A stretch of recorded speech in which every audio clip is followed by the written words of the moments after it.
Hey guys, the Comics Kid 2099 here, and usually on Saturdays I talk about an episode of a superhero animated series. But today I'm talking about the Batman the Animated Series animated film Mask of the Phantasm from 1993. The same rules as always apply. If you haven't seen this movie and you don't like spoilers, leave now while you still have the chance. But if you don't mind spoilers, or if it's been a while since you've seen this movie, then you can stick around and listen to me quickly sum up the plot before I get into the review itself. Either way, you've been warned. A mysterious figure, who we will call the Phantasm, kills gangster Chucky Saul, placing suspicion of the crime on Batman, bringing the police down on him while he's trying to figure out who killed Saul and who is targeting other gangsters. Meanwhile, an old flame of Bruce Wayne, Andrea Beaumont, returns to town to have some of her finances sorted out. We get flashbacks showing the origin of Bruce becoming Batman and how he first met and lost Andrea. In the present day, we find out who the real Phantasm is, and once again, Bruce loses Andrea. This is a movie that almost everyone in the universe adores, and has praised for longer than I've been aware of hype for this movie being on the internet. And here's the part where everyone ostracizes me from planet Earth for having an opinion, but I am in the very small minority of people who really does not like this movie. And it's not like other things I review where I can very easily sum up my disdain succinctly in one or two sentences. It's many things about this movie that just does not work for me, and seeing the universal love for this thing makes me question if I'm insane or if everyone else is. Let me first begin by saying that I do like some things in this movie. The voice acting is top-notch, just like it is in almost everything the creative team of this movie is involved in. Outside of the moments where the movie feels like it has to do a CGI shot of Gotham City, which was something that a few other animated pieces of the time also did, the animation here is on par with Batman the Animated Series and might even surpass it at times. And the dialogue is about 50-50. There are some lines that really work, and then there are some that, if not for the rest of Batman the Animated Series, would make me think that the people working on this movie don't understand the character of Batman. Note that I didn't say that Bruce Timm, Paul Dini, or Alan Burnett don't understand Batman. I think that collectively, they've done some of the best Batman work in the last century. But just watching this movie, I feel that it isn't really representative of what Batman is, and isn't the best of the DC animated universe material that these guys have done, most of which does provide a better understanding of the character from the minds of the people making these movies and TV shows. That being said, what is it about this movie that I don't like? Let me start with the mystery of who the Phantasm is. Many years ago, long before I even saw this movie, I was at my local public library and I saw a comic book adaptation of this movie that someone had left on the upstairs table. Even though I wasn't reading comic books at the time, and it had been many years since I saw an episode of Batman the Animated Series, I still considered myself a fan of Batman, so I thumbed through it. I remember getting to the part where Andrea is coming to Gotham by plane, and she is looking forlorn at a picture of Bruce Wayne on a magazine. Well, that cinches it, she's the bad guy. Yeah, even when I was 9 years old, I instantly knew who the bad guy of the movie was. And let me reiterate something I've said before. Just because a mystery story is easy to predict doesn't automatically make it a bad story, or even a bad mystery. But when a mystery story seems to think that it entirely hinges on fooling the audience and thinks that is what makes it a good story, then we have a problem. Even more so when the story has to cheat just to try to fool audiences. In this movie, you have a few potential suspects for who the Phantasm could be. There's Arthur Reeves, the slimeball accountant and almost but not quite rival for Bruce in the affections of Andrea Beaumont.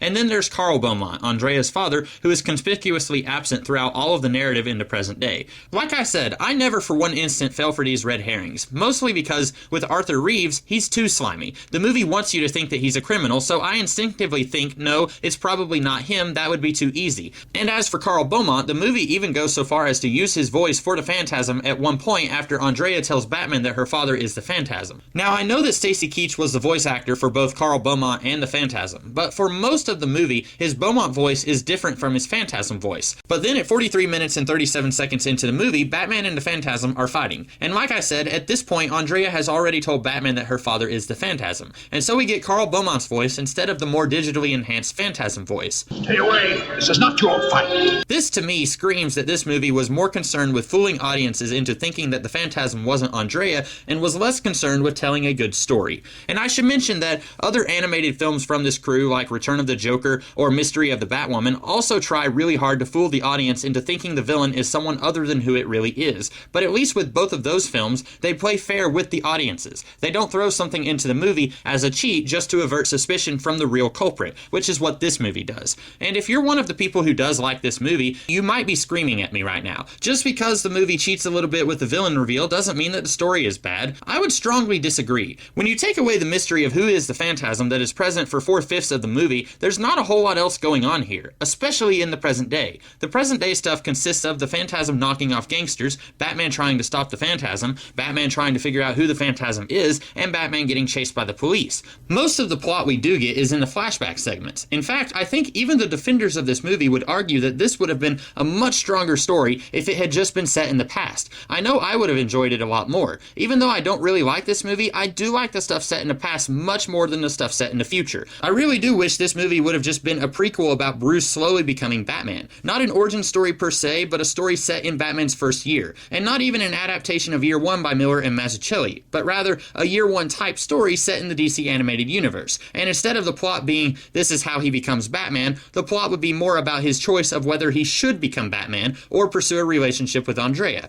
Not only would this jettison what I feel are some of the least interesting parts of the movie that we did get, but it would be able to better capitalize on one of the most heart-wrenching scenes in the movie, specifically when Bruce is pleading with his deceased parents to release him from his vow to be a protector of the city. That is one of, if not the best scene in the whole movie, and if the entire film could have been about Bruce's struggle when he finally finds happiness, I think the very few people who don't like this movie would have liked it, and the people who already like it would have liked it a lot more. Even though I think the stuff set in the past is better, I still don't think everything in that part of the movie works entirely. Mainly, we have Bruce's relationship with Andrea. My problem here is that Bruce meets Andrea, and before you can say the pacing here is way too fast, they're on the ground smooching. This relationship doesn't have enough time to develop and grow. I don't know anything about Andrea until the very end of the movie, when I find out that she believes vengeance is a viable option to solving her problems. In short, this movie doesn't earn their relationship. Now, once again, I think this could have worked if the movie got rid of all the stuff in the present day and stayed entirely in the past. Then we could have let this relationship breathe, find out a little bit about Andrea as a person, and then if the movie still wants to do the thing where she leaves him to go with her father, we would actually care because we've come to know this character and what she means to Bruce. Sure, you could say that we already know what she means to Bruce when he proposes to her, but it still doesn't feel earned. Andrea feels more like a background character that accidentally got promoted to the main cast until the very end of the movie. This is something the movie could have done a lot better of a job with than it actually did.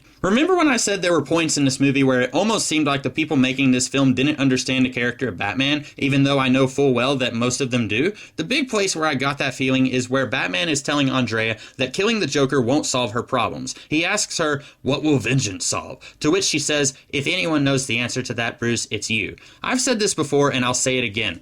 Batman is not an agent of vengeance. This is a concept that I understood when I was a little kid, so it really boggles my mind that there are still, to this day, superhero stories out there that think they're being clever by having a character who clearly wants vengeance and is trying to pretend like it's the same thing as justice. For that matter, it boggles my mind that there's still people out there who think that Batman is a creature of vengeance. I suspect a lot of this has to do with the "I am vengeance, I am the night, I am Batman" line that got so much play on commercials for Batman the Animated Series. I suspect many people heard that, and in their minds they made a connection. Well, Batman himself said it, so he's all about that vengeance. No, 1,000 times no. Let me explain this very clearly. If someone kills Batman's parents and he spends the rest of his life fighting other criminals who weren't involved in the death of his parents in any way, all as part of some big elaborate obsession to save the city, that is not vengeance. Now, if someone kills Batman's parents and he spends the rest of his life trying to find the person who killed his parents, that is vengeance. So, to recap, the Christian Bale Bruce Wayne circa Joe Chill's trial in Batman Begins.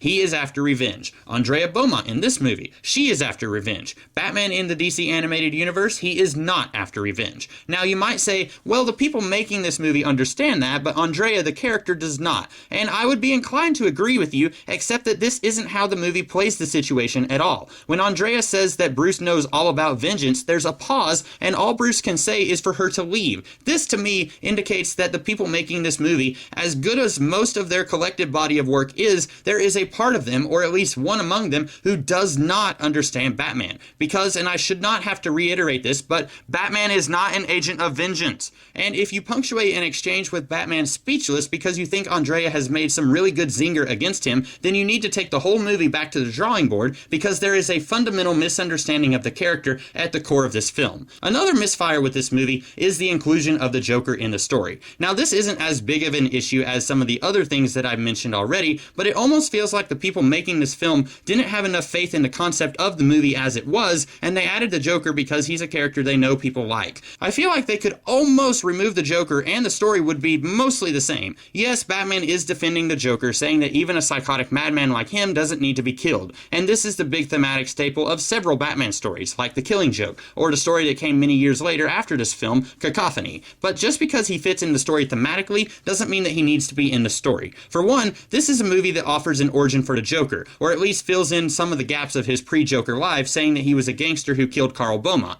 Now, I personally don't mind the Joker having origin stories. There have been comics going back at least as far as the 1970s that have attempted to give him origins, and I've never minded it. I do prefer the idea that none of his origins trump any other origins, and that they are all possible versions of how he got his start. Saying that one is the official 100% origin is what I do not like, which might be why I don't mind that the episode Make 'em Laugh contradicts the information given here. But no, I don't mind the Joker having origin stuff here. The movie doesn't focus on it, just like how it doesn't really focus on the Batman origin stuff, but it is there. And yet the very same people who complain about the 1989 Batman film giving us a Joker origin, the people who claim that is somehow against the comic books, they will praise this movie and don't even seem to have any problem with the Joker's presence in this film. Now, like I said, thematically, it makes sense that the Joker is here. If it was Valestra or Saul or Bronski that Andrea wanted to kill and Batman said no, it wouldn't resonate as strongly because none of those men are as twisted as the Joker, and Batman doesn't have as much of a relationship with them. But for a character to only offer something to the themes of the movie and not really do anything in terms of plot, that's a problem, and that's really why I don't feel like the Joker belongs in this movie. If the film could have found something for the Joker to do here, then I might have been singing a different tune. I should point out there are people out there who complain about things in this movie that actually don't bother me. Where did Andrea get her powers? Are they technological or naturally occurring? I don't know the answer to that, and either way, I don't think it matters. Judging by how much Alfred and Sal Valestra aged in between the flashbacks and the present day, it's safe to assume that a lot of time has passed since Andrea first met Bruce. Maybe after her dad was killed, she spent some time trying to find the means to teleport. In a world with Star Labs and Hardak and all sorts of weird technological wonders, it isn't too hard for me to fill in the gaps and say she bought or stole a teleporting device.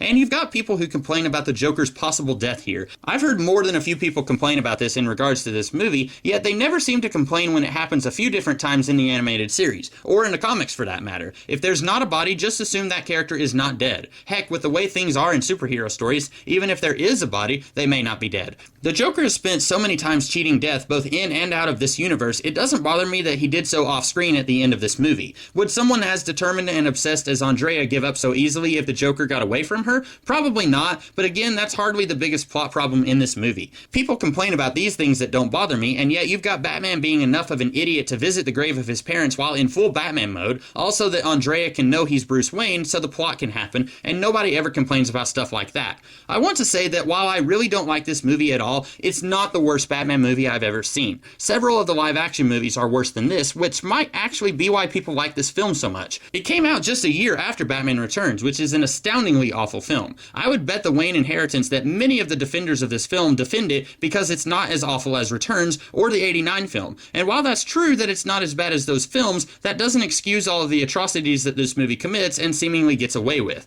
But like I said, I'm in the minority. I'm not discounting the possibility that there is something in this movie that I'm just not seeing that makes everyone heap so much praise on it. But after several viewings, I'm still not seeing it, whatever it is, so I'm also not discounting the possibility that this movie does not deserve the praise that it has gotten for the last 20 years. So that's it, my very lengthy thoughts on the Mask of the Phantasm movie. I'll certainly get hate for what I have to say, and I'm just going to have to accept that. But if you do disagree with me, even vehemently so, please be civil in the comments. And for that matter, instead of telling me that I suck or that I don't know what I'm talking about, if you do like this movie, please explain why, and don't just yell at me for having a different opinion than you. But maybe I've just come to expect the worst out of humanity. Maybe you'll all be delightful angels in your responses to this video, and if that's the case, I would like to encourage you to like, share, comment, and subscribe. All of those actions are very much appreciated. As for what you can expect next from this channel, next week I'm back to the normal reviews of animated episodes with a review of an episode of Batman Beyond. And throughout the week, I do all kinds of other videos, so be sure to check those out if you're curious. Until then, I hope you guys have a fantastic rest of the day, and I'll see you later. Have a good one.